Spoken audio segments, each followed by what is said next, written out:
Yo, yo, what's up? We are going live on 9 different platforms right now. 9 platforms we're going live on. That's crazy. So we got 2 phones, camera, microphones, 2 microphones. We got another microphone here, and we're gonna jam. So today we're gonna do a little bit of a Q&A session. I've been collecting questions that people have been asking how we grew our team to $250 million in sales, and how we and how we grew, how I would sell when I was solo by myself, and then how I built a team and all that stuff. So let me just, I had to restart my computer and I lost my notes. So, okay, let's pull those up. So, and if you guys have questions, feel free to ask. If you guys are not following me on all the different channels, YouTube, we are going super hard on. We just added 100 new followers in the last couple of days, which is super cool. So if you are not following on YouTube, I would appreciate a follow. But today we're going to talk about modern day selling, and why do some people make sales and why do some people not make sales, right? Like, and what does it take to be super successful in this market? And then I just got a bunch of Q&A from people that have been asking for the last couple of weeks. My assistant's been, I guess lucky for me, she's been putting it all together. And she's like, hey, you should go live and share some things that people have been asking questions about. I was like, I could do that. So let's get into it. I'm trying to go into a place where I can see if there's comments on Facebook as well. So somebody asked me, how long should sales training be? Right? Like, how long should your sales training be? And really the question is, how much do you want to make? Right? Like, how much money do you want to make? Like, I know that I'm still in sales training. I know that my mentors are still in sales training. I know that sales training is one of those things that never ends, because would you guys agree that the market's shifted right now? Like, can I get a 1 in the comments if the market has shifted? Like, whatever industry you're in, have you noticed people pulling back and the market's tightened up, right? So the first question is, how long should sales training be?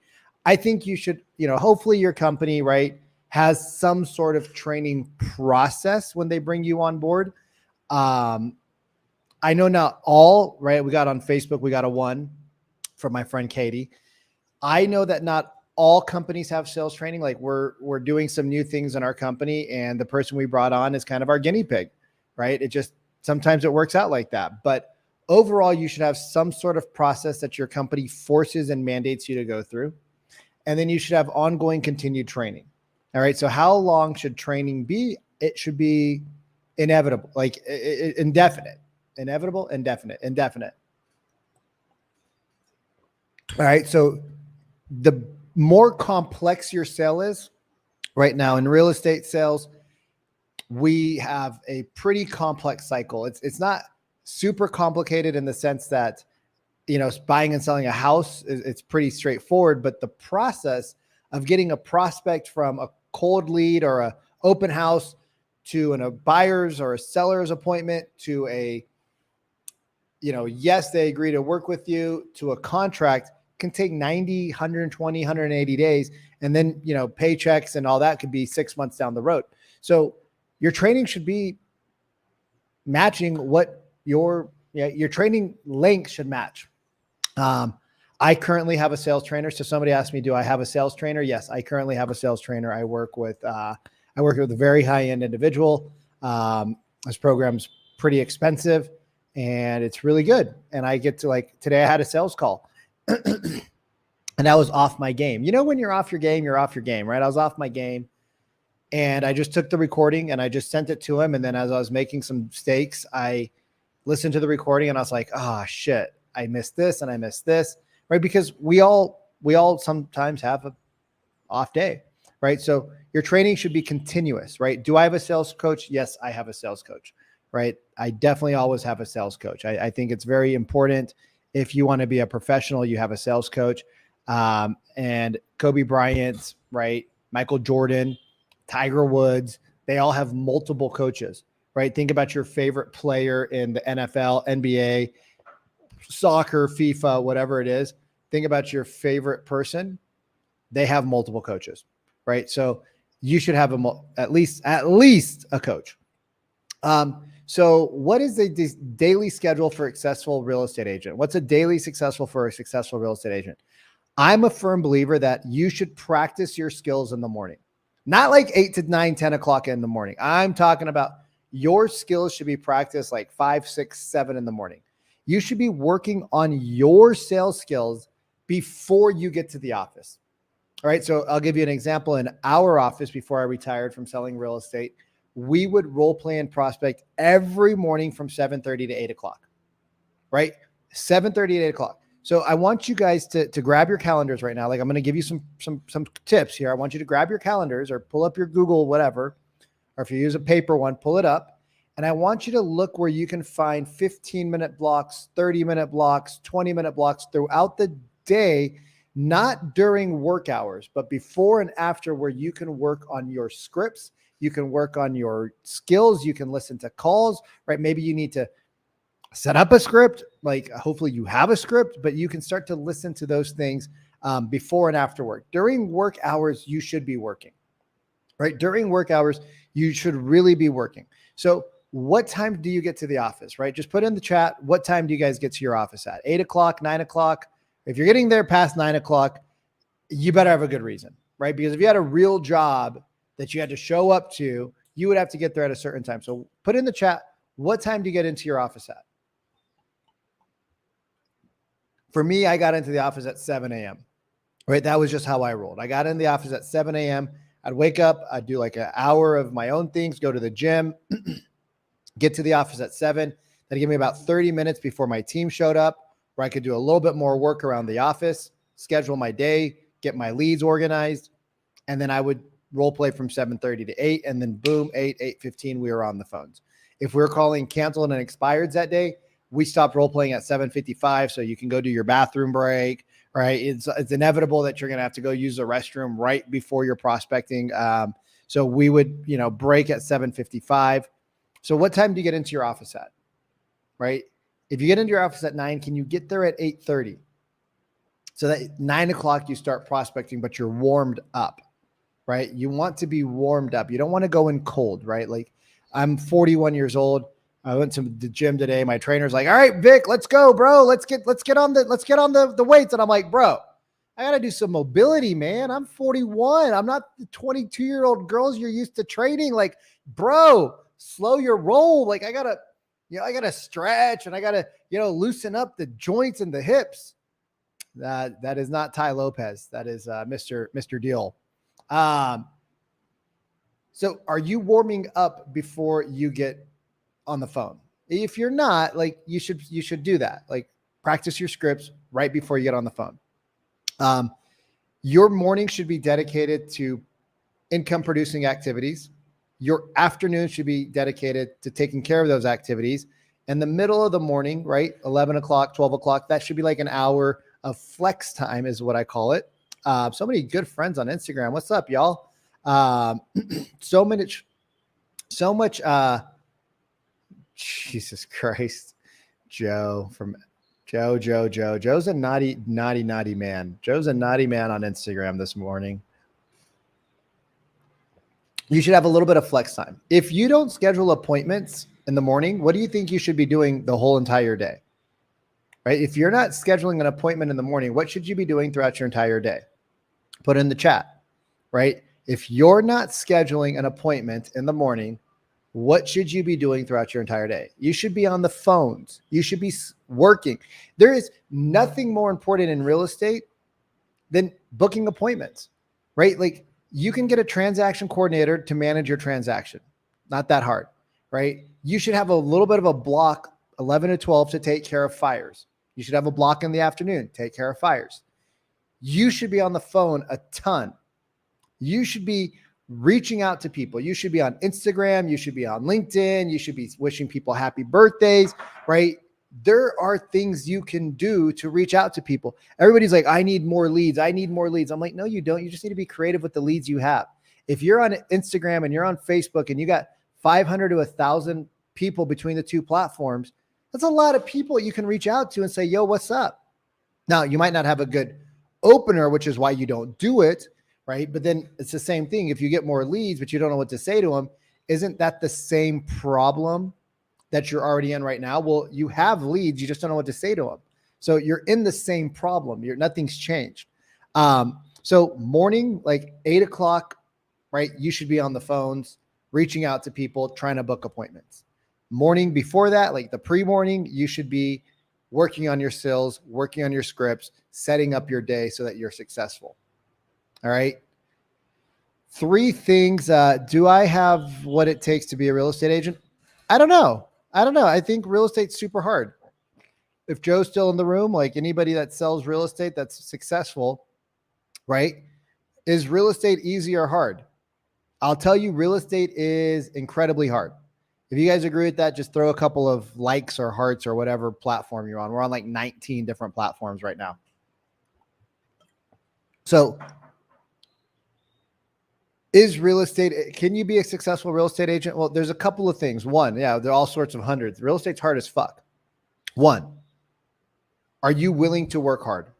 Right? Are you willing to work hard? People get into real estate, they think it's easy. No, it's hard as F. All right. So 1, are you willing to work hard? 2, are you willing to learn the skills and the systems and the processes, right? Like there's a lot of sales and marketing. There's also a lot of finance. Then there's also the process of learning a buyer and seller presentation. There's also the process of learning the paperwork, contract to close, right? There's a lot in real estate that's extraordinarily challenging. Are you willing to put the effort in to learn? If you're not, you probably are better served. So are your clients that you're going to also work with. You're probably better served going somewhere else. Okay. You're probably better served going somewhere else.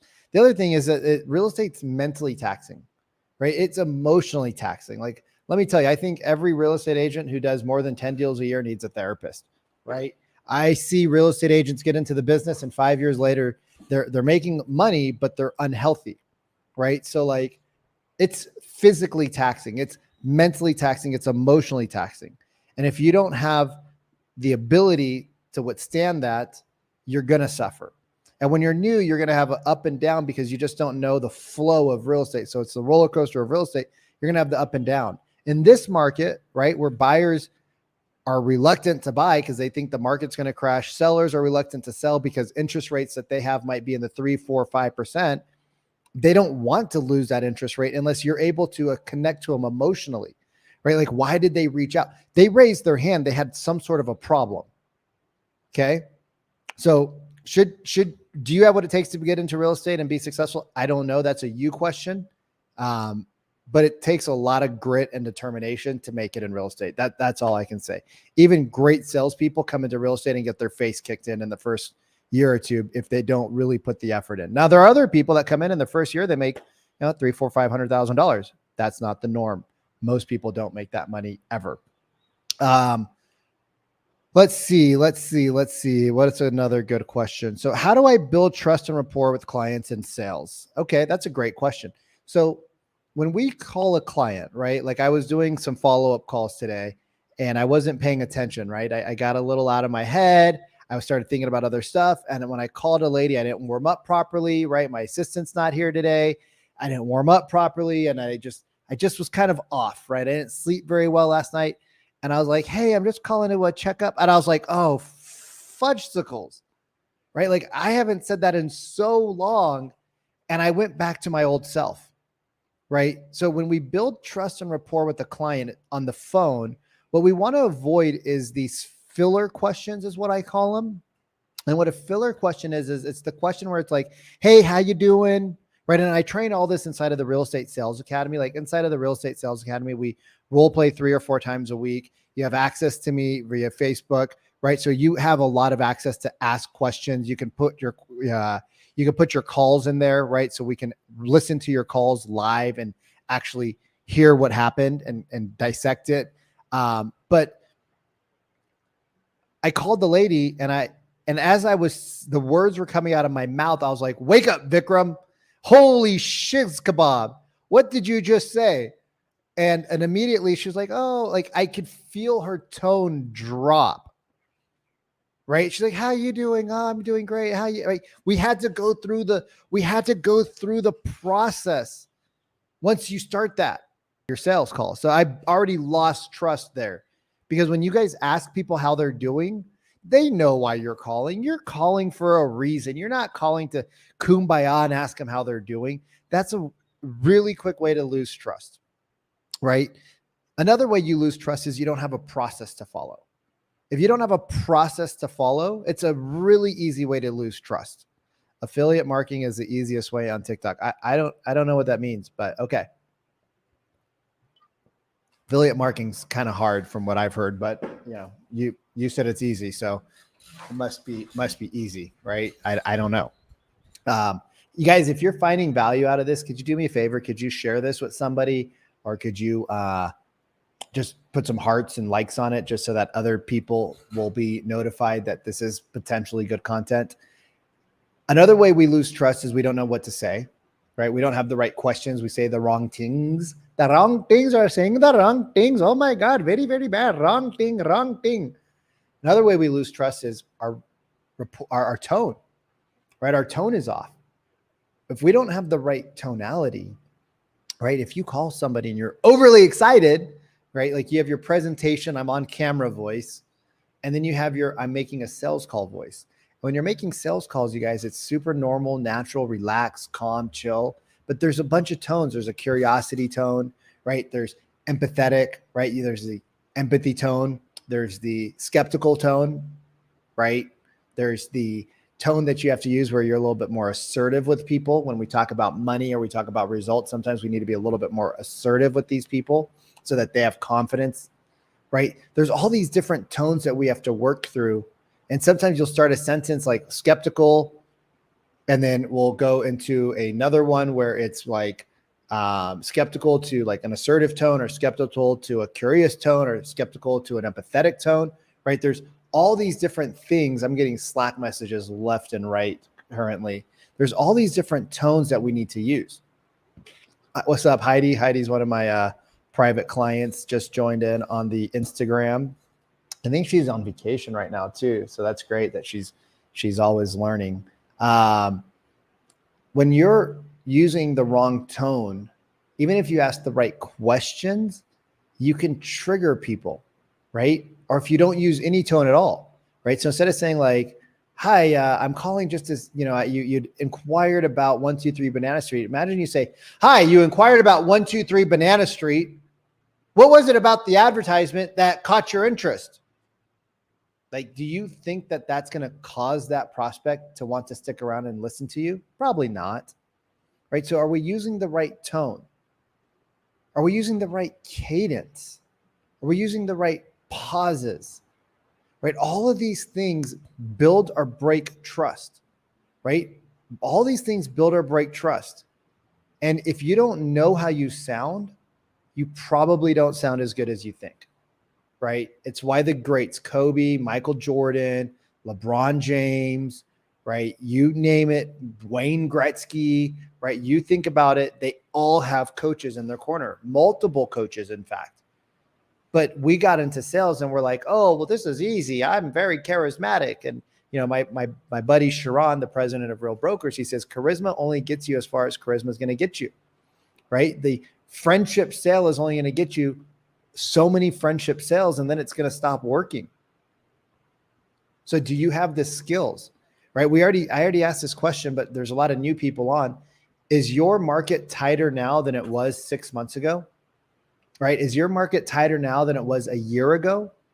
Are there less buyers and sellers in your market today than there was 2 years ago? Are your sales more inconsistent, the roller coaster up and down, than it was ever in your career? Probably, because it's hard out there, right? It's super hard. And so when we don't use the right tone and pauses and ask the right questions that actually get the emotion out of the prospect, we lose trust. And rapport isn't Ford questions, right? Keller Williams loved teaching me about Ford questions. Family, occupation. Vic, when you walk into a listing, find something about the house that you love and talk about how great it is and how you love it. I'm like, that seems so stupid.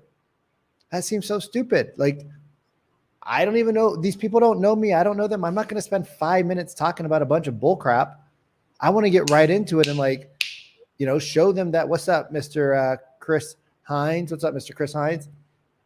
You guys, Instagram's got way more comments today than you guys. TikTok, what's up? Instagram's kicking your ass. You TikTokers going to allow Instagram to kick your ass?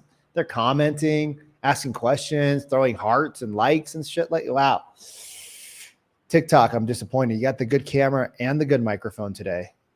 I'm a little disappointed in TikTok right now. That's okay, though. That's okay. I'm just kidding. I love you guys. We build trust and rapport by keeping the focus on the prospect, not on us. We build trust by telling them the things by asking them questions about what they want to talk about, not telling them about our company, right? How many of you guys go into your prospecting or your presentations and you start talking about your company? How many of you go into your presentation, you start talking about your company? Raise your hand. Like, if you go into a presentation, you start talking about your company and how many sales your company did and how great your company is. Do you think your prospect really cares at this point? What do you think your prospect cares about? You or them? Oh, I'm so great. Look at all of our accolades are the problem that they want you to solve for them. What do you think, Facebook? You think they care about you, or do you think they care about themselves? What do you guys care about when you're buying something expensive? Hydrate, you all. Make sure you're drinking lots of water. I don't want you guys to get dehydrated on me. Don't want you guys to be dehydrated on me, right? Too many salespeople focus on themselves.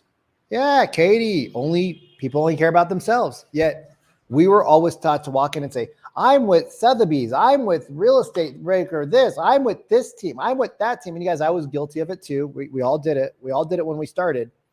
And then I realized that people would tune out as I was telling them about our company. They're like, they didn't care. I'm like, why don't you guys care? I put this beautiful sheet together. It's got so much information. And they're like, we don't care about your sheet, Vikram. We care about ourselves.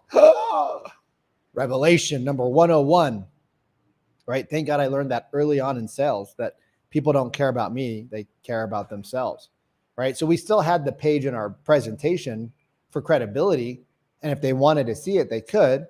But guess what? They didn't care about that until after they knew that they wanted to work with us. They're like, oh, wait, but by the way, we just told you our whole life story. What are your credentials? I'm like, oh, yeah, we've sold a couple $100 million worth of real estate. They're like, holy shit.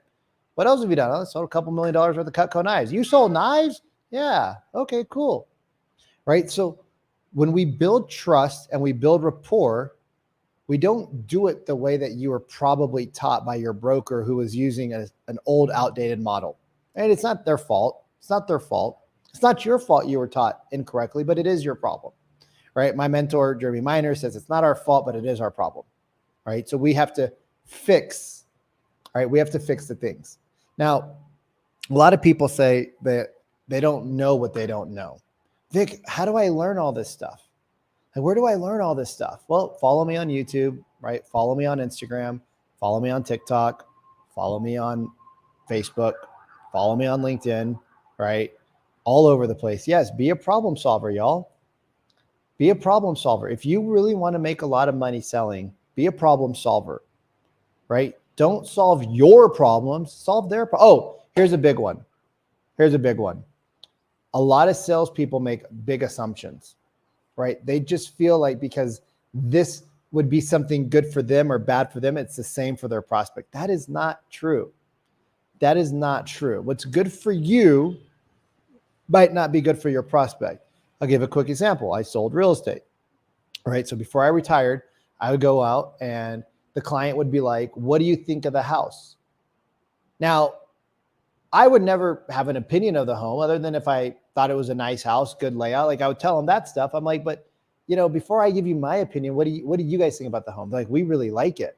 I'm like, great. What do you like about it? And they would share a bunch of things. Could you see yourself raising your kids here? Could you see yourself having Christmas dinners here? Could you see yourself living in this home during bad weather, good weather? Yeah, we could. Okay. Is the sunlight good because of Seattle? Yeah, we like the sunlight. Okay, great. We liked all these things. Yeah. Okay, great. My opinion of the home doesn't matter. Like, why not? I'm like, because I don't live here. Are you buying me the home? They're like, no. I'm like, I'm single. I like hanging out with girls. I like partying. I like living in downtown where it's all walkable. My office is across the street. My gym is 2 blocks away. The park is across the street for my dog. I don't need to live in the suburbs in a 3,800 square foot, 5-bedroom house. They're like, oh, I said, but what I will tell you based off of my experience in homes and renovations and blah, blah, blah, is that the home looks well constructed. I don't see anything major structurally that I can see with my naked eye. That doesn't mean we shouldn't get an inspection, right? But from the visual aspect of it, the home looks pretty good. Layout's what you guys wanted. Size is what you wanted. Location's what you wanted. Price is what you wanted, right? You can put your kids over here. You can put your parents over there. It's the school district that you guys wanted. I'm like, so as far as all that goes, it checks all the boxes. But, you know, is the wall color a little weird? Yeah, I don't like it. But do you like it? Like, we love that color. There you go. What do I care? They're like, you're right, Vikram. We don't need to ask you for your opinion on the house. I'm like, no, just ask me if the house is going to fall off the block or not. They're like, oh, very good, very good. And then they stop asking me my opinion on the home. That asked me what I thought about the quality of the home. See, different questions because my opinion doesn't matter because I'm not living in it. I'm not paying for it, right? Do you guys see how that works? Our opinion matters less than we think it does. And when you learn how to ask the right questions, right? When you learn how to write the right questions with the right tone, guess what happens? Your prospects trust you more. But if you're always giving your opinion, shit, man, like that's crazy. When I hear when we'd get new team members on my team and I'd have them show me a house and I'd ask them like, what do you guys think of that? Oh, this house is wonderful. This house, oh, we love the kitchen. And I'm like, I hate the kitchen. Like, oh, well, you know, the kitchen could be remodeled. I'm like, y'all are wishy-washy. Like, well, you know, it's I'm like, do you see why people don't trust you? I'm like, you're not trustworthy. They're like, well, you played a trick on us, Vikram. And I'm like, of course I did. It's my job to make you guys better. Think about that, you guys. If you're out there selling and somebody asks your opinion, you're like, oh, I love the green kitchen counters. They're like, we hate this color. We hate the color green. You're like, oh, well, me too. You're just all over the place. So when you walk into a home and you see green kitchen counters, what's a better question to ask? Instead of saying, hey, look at these awesome counters. Like, hey, what do you guys think about these green counters? Oh, okay. That's yeah. And what do you guys think about this funky bathroom? What do you think about the bathroom in the literally, you know, bathroom in the middle of the kitchen? Guys, I got a funny story. I was showing a house one time. The reason why they didn't buy the house, it was a great home. Thank God they didn't buy the house though. They got a way better house. A client walks in and he's got to take a dump, right? He's got like literally, it's an open house. There's 20 people in here. And he walks into the bathroom and I'm outside with his wife and their daughter. Love their daughter. She's so cute. And he's in the bathroom for like a couple of minutes. And I look at the wife. I'm like, please tell me he's not. She's like, God. She's like, you tell me he's not. And I'm like, he's taking a dump, isn't he? She's like, he's a tech guy, right? She's like, he has no idea. Like, oh my God, like we're literally in the kitchen. There's people walking in and out of the kitchen left and right. And the bathroom's like right there in the kitchen. He opens the door.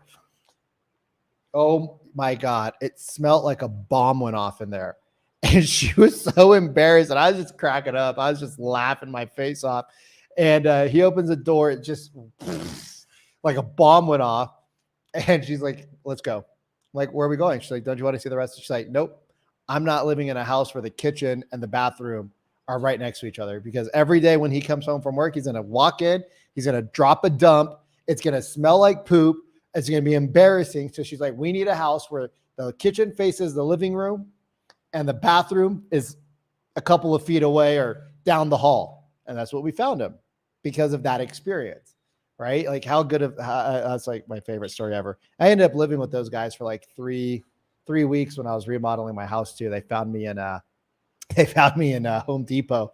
There, I was like super gross, nasty, hadn't showered in 24 hours, like 9 toilets, remodeling a bunch of houses. And they're like, what are you doing here? I'm like, I'm remodeling. Like, where's your suit and tie at? I'm like, well, you know, it's kind of hard to wear a suit and tie when you're, you know, doing labor. And anyways, they super funny, you guys, super funny. I ended up living with them. It's super cool. We had a great time. So sometimes your clients become your friends, things like that. But that's because we built such a great relationship, right? We had such a great bond because I didn't talk about myself until I needed to talk about myself. It was always about them. So they trusted me. They trusted our process. They trusted our system. So, oh my God, it's 1:20. This was gone on for way too long. I got to bounce. I guess it's only been 30 minutes, but it took me like 30 minutes to get all my connections up today. It's too much moving around. Hey, if you're interested in some help, if you guys need some possible help, if the market's kind of getting you down, or if you're not consistent with sales, some month you do 2, some month you do 4, some month you do 4, 0, right? And you're just like, I don't know what's causing this, right? If you need a little bit of assistance, do me a favor, drop me a DM. If you're on TikTok, it's a little bit harder, so go to Instagram. If you're on YouTube, it's a little bit harder, go to Instagram, Coach Vikram Diol. Make sure you guys follow me on YouTube as well. Like if you guys are not following me on YouTube, go follow me there, because we're pumping out a lot of long form content where we're actually sharing more. We're gonna actually start doing some live coaching calls as well on YouTube. So please go out there, follow us. We're really pushing hard to get to 1,000 followers. That just unlocks some new tools for us. And then I hope you guys are having an amazing day. If you need some help, just reach out, and we could talk about possible next steps. Otherwise, I look forward to talking to you again. I think I'm talking to you guys again on Thursday. My assistant's got me scheduled with a whole bunch of these this week. So I think I'm talking to you guys again on Thursday. So I'm going to end this, and I will see you later. Peace out.